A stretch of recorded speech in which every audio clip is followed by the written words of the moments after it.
30,000 rupees budget లో ఒక mobile కొనాలని చూస్తున్నారా? అయితే ఈ వీడియో కంప్లీట్ గా చూడండి. నన్ను మన సబ్స్క్రైబర్ లో చాలా మంది అడిగే క్వశ్చన్ 30,000 రూపీస్ బడ్జెట్ లో ఒక మంచి మొబైల్ చెప్పమని. నేనేం చెప్తానంటే 30,000 రూపీస్ బడ్జెట్ లో ఇప్పుడు చాలా మొబైల్స్ ఉన్నాయి, త్వరలో కూడా చాలా మొబైల్స్ అయితే వస్తున్నాయి. ఈ వీడియోలో 30,000 రూపీస్ బడ్జెట్ లో ప్రెసెంట్ బెస్ట్ 6 మొబైల్స్ గురించి అయితే చెప్పబోతున్నాను. ఈ వీడియో అయితే మీకు తప్పకుండా యూజ్ అవుతుంది. మీకే కాదండి, మీ ఫ్రెండ్స్ కి షేర్ చేసినా కూడా బాగా యూజ్ అవుతుంది. ఈ లిస్ట్ లో ఒక ఫ్లాగ్షిప్ మొబైల్ కూడా ఉంది. ఇంట్రెస్టింగ్ గా ఉంది కదా? కావాలంటే గెస్ చేయండి, ఎవరు కరెక్ట్ గా చెప్తారో చూద్దాం. గెస్ చేయలేకపోతే కాస్త వెయిట్ చేయండి, ఈ వీడియోలో అన్నిటిని కవర్ చేసేద్దాం. మీరు ఈ ఛానల్ ని కొత్తగా చూస్తున్నట్లయితే నేను మీ ప్రియాంక, మీరు చూస్తుంది ప్రియాంక టెక్ న్యూస్. డైలీ ఒక కొత్త ఇన్ఫర్మేటివ్ వీడియో కోసం మన ఛానల్ అయితే సబ్స్క్రైబ్ చేసుకోండి. మనమైతే 10K సబ్స్క్రైబర్స్ దగ్గరలో ఉన్నాం. సబ్స్క్రైబ్ చేసి సపోర్ట్ చేస్తారని మాత్రం భావిస్తున్నాను. 30,000 రూపీస్ బడ్జెట్ లో మన లిస్ట్ లో ఫస్ట్ మొబైల్ వచ్చేసి నథింగ్ 3A Pro. ఈ మొబైల్ ఈ బడ్జెట్ లో వచ్చే బెస్ట్ పెరిస్కోపిక్ కెమెరాని కలిగి ఉంది. నేను టెలిఫోటో లెన్స్ గురించి చెప్పట్లేదు, పెరిస్కోపిక్ లెన్స్ గురించి చెప్తున్నాను. ఈ మొబైల్ లో పెరిస్కోపిక్ కెమెరా యూజ్ చేసి 3x వరకు మంచి పోర్ట్రేట్ షాట్స్ అయితే తీసుకోవచ్చు. వివోలో ఎక్కువగా చూస్తూ ఉంటాం కదా పెళ్లి ఫోటోలో ఫోన్ అని చెప్పేసి, అలాంటి పర్ఫార్మెన్స్ ఈ మొబైల్ లో కూడా ఎక్స్పెక్ట్ చేయొచ్చు. కెమెరాస్ మాత్రమే కాదండి, మంచి డిజైన్, మంచి OS కూడా ఉంటుంది. ఈ మొబైల్ స్పెసిఫికేషన్స్ విషయానికి వస్తే 6.7 ఇంచెస్ AMOLED డిస్ప్లే ఇస్తే, స్నాప్డ్రాగన్ 7H Gen ప్రాసెసర్ అయితే వాడారు. బ్యాక్ సైడ్ వచ్చేసి 50+50+ 8MP కెమెరాస్ ఇస్తే, ఫ్రంట్ వచ్చేసి 32MP కెమెరా అయితే ఇస్తున్నారు. 3000 mAh battery, 50W fast charging అయితే సపోర్ట్ చేస్తుంది. ఈ మొబైల్ లో ప్లస్ పాయింట్ విషయానికి వస్తే మంచి కెమెరాస్ ఉంటాయి, మంచి OS ఉంటుంది, మంచి సాఫ్ట్వేర్ ఎక్స్పీరియన్స్ కూడా ఉంటుంది, అండ్ యూనిక్ డిజైన్ కూడా ఉంటుంది. మైనస్ పాయింట్ విషయానికి వస్తే ప్రాసెసర్ అయితే హెవీ గేమ్ కి పనిచేయదు. IP68, 69 వాటర్ రేటింగ్ అయితే ఏం లేవు, కేవలం 65 మాత్రమే ఉంటుంది. నేను ఎక్కువగా గేమ్స్ ఆడను, IP రేటింగ్ తోటి నాకు పెద్దగా అవసరం ఏమి ఉండదు అనుకుంటే కనుక మిగతా విషయాల్లో ఈ మొబైల్ అయితే బెటర్ గా ఉంటుంది. మొబైల్ కూడా యూనిక్ గా ఉంటుంది. ఈ మొబైల్ వచ్చేసి లేటెస్ట్ గానే లాంచ్ అయింది. ప్రైస్ వచ్చేసి 28,000 అయితే ఉంటుంది విత్ కార్డ్ ఆఫర్స్ తోటి. ఇలా అప్డేట్స్ కూడా 3+4 ఇయర్స్ అయితే ఇస్తారు, అవి కూడా ఫ్రీక్వెంట్ గా ఇస్తారు. మన సెకండ్ మొబైల్ వచ్చేసి గేమింగ్ లవర్స్ కోసం iQOO Neo 10. ఈ మొబైల్ అయితే రీసెంట్ గానే లాంచ్ అయింది, మంచి హిట్ అయిందని మనందరికీ తెలుసు. 30,000 రూపీస్ బడ్జెట్ లో హయ్యర్ వేరియంట్ అయిన 12GB 256GB అయితే వస్తుంది. ఇది తీసుకోవడం మంచిది. ఈ మొబైల్ గేమ్ కోసం తీసుకున్న వాళ్ళైతే ర్యామ్ ఎక్కువగా ఉంటుంది కాబట్టి లాగ్ లేకుండా ఉంటుంది, అండ్ హయ్యర్ వేరియంట్ లో మాత్రమే UFS 4.0 తో వస్తుంది కాబట్టి రీడ్ అండ్ రైట్ అనేది స్పీడ్ గా ఉంటుంది. మొబైల్ యొక్క స్పెసిఫికేషన్ చూసుకున్నట్లయితే 6.78 ఇంచెస్ 1.5K రిజల్యూషన్ తో 144Hz refresh rate AMOLED display ఇస్తే, స్నాప్డ్రాగన్ 8H Gen ప్రాసెసర్ అయితే ఇచ్చారు. బ్యాక్ సైడ్ 50+8MP కెమెరాస్ ఇస్తే, ఫ్రంట్ వచ్చేసి 32MP సెన్సార్ అయితే ఇస్తున్నారు. 6400 mAh battery, 80W fast charging అయితే సపోర్ట్ చేస్తుంది. LPDDR5X RAM technology 12GB variant లో UFS 4.1 వరకు కూడా సపోర్ట్ చేస్తుంది. హెవీ గేమ్స్ ఆడాలనుకునే వాళ్ళకైతే ఈ మొబైల్ బాగా సెట్ అవుతుంది, ఎందుకంటే BGMI 120 FPS వరకు కూడా సపోర్ట్ చేస్తుంది కాబట్టి. బ్యాటరీ కూడా మార్కెట్ లో ఉన్నదానికన్నా ఎక్కువగానే లైఫ్ ఇస్తుంది. ఈ మొబైల్ లో మైనస్ ఏమన్నా ఉంది అంటే 30,000 రూపీస్ బడ్జెట్ లో కూడా IP65 వాటర్ రేటింగ్ ఇస్తున్నారు. ఈ మొబైల్ ఎప్పుడు తీసుకున్నా సరే 1000 రూపీస్ కార్డ్ ఆఫర్ ఉంటేనే తీసుకోండి, ఫుల్ ప్రైస్ ఉంటే మాత్రం తీసుకోవద్దనే చెప్తాను.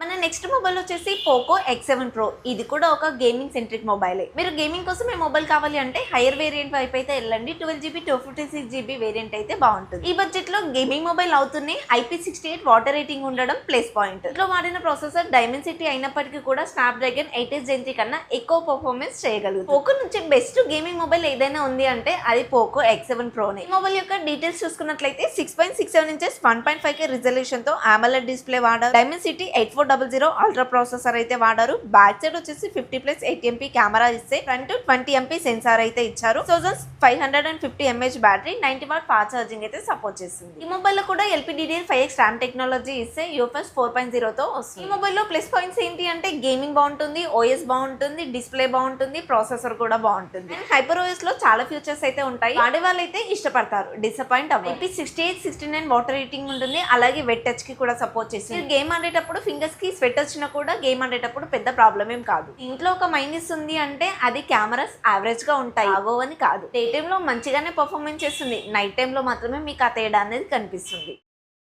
నెక్స్ట్ మొబైల్ వచ్చేసి కొంచెం పాత మొబైలే కానీ మంచి మొబైల్, అదే OnePlus 12R. రీసెంట్ వరకు కూడా ఈ మొబైల్ ని 40,000 వరకు అయితే అమ్మారు, అది కూడా 13R వచ్చేంత వరకు. 13R వచ్చిన తర్వాత ఈ మొబైల్ ప్రైస్ 10,000 అయితే తగ్గించారు, 30,000 కి అయితే సేల్ చేస్తున్నారు. నాకు తెలిసి మీరు ఈ వీడియో చూసే టైంకి సేల్స్ అయితే దొరకపోతుండొచ్చు. ఒకవేళ మీకు ఈ మొబైల్ 30,000 కి దొరికితే కనుక తీసుకోవడానికి బాగుంటుంది. ఈ మొబైల్ లో 6.78 ఇంచెస్ 1.5K రిజల్యూషన్ తో కర్వ్డ్ AMOLED డిస్ప్లే వాడారు. స్నాప్డ్రాగన్ 8 Gen 2 ప్రాసెసర్ ఇస్తే, బ్యాక్ సైడ్ 50+8+2MP కెమెరాస్ ఇస్తే ఫ్రంట్ వచ్చేసి 16 MP సెన్సార్ అయితే ఇస్తున్నారు. 2500 mAh battery, 100 watt fast charging అయితే సపోర్ట్ చేస్తుంది. మళ్ళీ చెప్తున్నానండి, ఈ మొబైల్ 30,000 లోపు వస్తాయి కనుక తీసుకోండి, అంతకన్నా ఎక్కువ వస్తే మాత్రం తీసుకోవద్దని చెప్తాను. ఇంట్లో అయితే అన్ని ప్లస్ పాయింట్లే ఉన్నాయి, ఒక రెండు మైనస్ పాయింట్లు ఉన్నాయి. ఒకటి గ్రీన్ లైన్ ఇష్యూ, అది వస్తే కనుక ఎలాగో సర్వీస్ సెంటర్ వాళ్ళు రిపేర్ చేసి ఇస్తారు. రెండోది వచ్చేసి ఇది లాస్ట్ ఇయర్ మొబైల్, ఇది గుర్తుపెట్టుకోండి.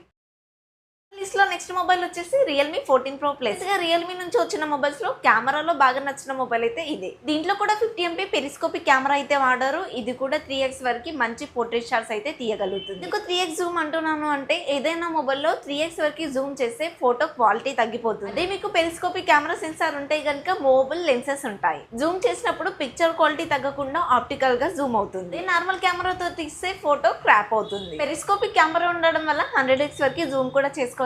అదే సామ్సంగ్ మొబైల్ లో మూన్ ఫోటోస్ తీస్తారు కదా, అలా అన్నమాట. ఈ మొబైల్ లో back side colour changing panel కూడా వాడారు. ఇది కొంచెం different and IP68-69 water rating తో వస్తుంది. ఈ ప్రైస్ లో ఇదే బెస్ట్. కెమెరాస్ కూడా ఇంత ముందుతో కంపేర్ చేస్తే చాలా ఇంప్రూవ్ చేశారు, అదైతే తెలుస్తుంది. ఏని కూడా యూజ్ చేసుకుని పిక్చర్ ఎన్హాన్స్మెంట్ జరుగుతుంది. రియల్మీ నుండి మొదటిసారి వచ్చిన 6000 mAh బ్యాటరీ మొబైల్ ఇదే. ఈసారి అయితే అన్ని మొబైల్లోనూ 6000 mAh బ్యాటరీనే ఇస్తున్నారు. డీటెయిల్స్ విషయానికి వస్తే 6.83 ఇంచెస్ 1.5K రిజల్యూషన్ తో AMOLED డిస్ప్లే వాడారు. 7th Gen 3 ప్రాసెసర్ అయితే ఇచ్చారు. బ్యాక్ సైడ్ వచ్చేసి 50+50+8 MP కెమెరాస్ ఇస్తే ఫ్రంట్ వచ్చేసి 32 MP సెన్సార్ అయితే ఇచ్చారు. 6000 mAh battery, 80 watt fast charging అయితే సపోర్ట్ చేస్తుంది. మొబైల్ లో ప్లస్ పాయింట్ విషయానికి వస్తే కెమెరాస్ బాగుంటాయి, ఏ ఫీచర్స్ కూడా బాగుంటాయి, బ్యాటరీ బ్యాకప్ కూడా బాగుంటుంది. IP69 వాటర్ రేటింగ్ ఉంటుంది. గొరిల్లా గ్లాస్ 7A ప్రొడక్షన్ తో వస్తుంది. ప్లస్ పాయింట్ ఏదైనా ఉంది అంటే ఈ మొబైల్ యొక్క ప్రాసెసర్ హెవీ గేమ్స్ కి అయితే పనికి రాదు. నార్మల్ గా మీడియం గేమ్స్ కి అయితే బాగానే ఉంటుంది, రెగ్యులర్ యూస్ కి కూడా బాగానే ఉంటుంది. ఈ మొబైల్ ని 27,999 కి అయితే ఇస్తుంది. ఆ ప్రైస్ లో మాత్రమే తీసుకోదగ్గ మొబైల్ అవుతుంది.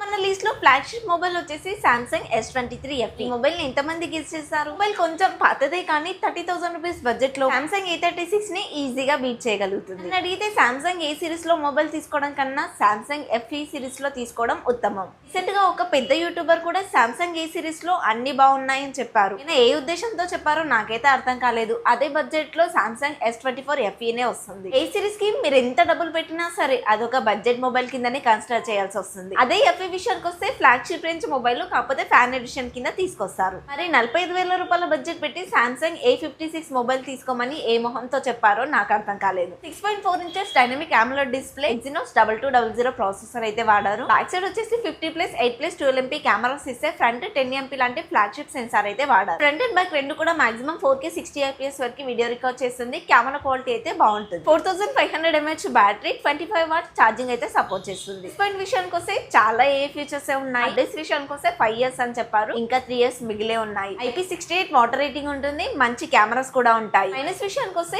కొంచెం పాత మొబైల్ అనే తప్ప ఇంకేం లేదు. 30,000 రూపీస్ బడ్జెట్ లో పోస్తే కనుక ఈ మొబైల్ తీసుకోండి. అంతకన్నా ఎక్కువ డబ్బులు పెడతాను అనుకుంటే కనుక Samsung S24 FE తీసుకోండి. అంతే కానీ A56, A36 లాంటి బడ్జెట్ మొబైల్స్ ని హెవీ బడ్జెట్ పెట్టి మాత్రం తీసుకోకండి. ఇవన్నీ మన టాప్ 6 మొబైల్స్ ప్రెజెంట్ సిచ్యువేషన్ లో. అయితే ఈ వీడియోలో Realme P3 Ultra ని, OnePlus Nord 4 ని, Realme GT16 అయితే యాడ్ చేయట్లేదు. ఎందుకంటే ఈ మూడు మొబైల్స్ కూడా 25,000 బడ్జెట్ లోపే వస్తున్నాయి. అంతకన్నా ఎక్కువ బడ్జెట్ పెట్టాల్సిన అవసరం లేదు. కాబట్టి అయితే మీకు యూజ్ అవుతుందని అనుకుంటున్నాను. వేరే ఏదైనా బడ్జెట్ లో మీకు మొబైల్ కావాలి అనిపిస్తే కమెంట్ లో తప్పకుండా అడగండి, రీప్లై అయితే ఇస్తాను. ఈ టాప్ 6 మొబైల్స్ లో మీరే మొబైల్ తీసుకోవాలనుకుంటున్నారో కూడా కమెంట్ లో చెప్పండి. ఈ వీడియో అయితే మీకు నచ్చిందని అనుకుంటున్నాను. ఈ వీడియో కనుక మీకు నచ్చినట్లయితే ప్లీజ్ లైక్ చేయండి, మన ఛానల్ ని సబ్స్క్రైబ్ చేసుకోండి. మనమైతే 10K సబ్స్క్రైబర్స్ దగ్గరలో ఉన్నాం కాబట్టి ప్లీజ్ సబ్స్క్రైబ్ చేసి సపోర్ట్ చేస్తారని మాత్రం భావిస్తున్నాను. ఈ వీడియోలో మళ్ళీ కలుద్దాం. అంటే బై బై.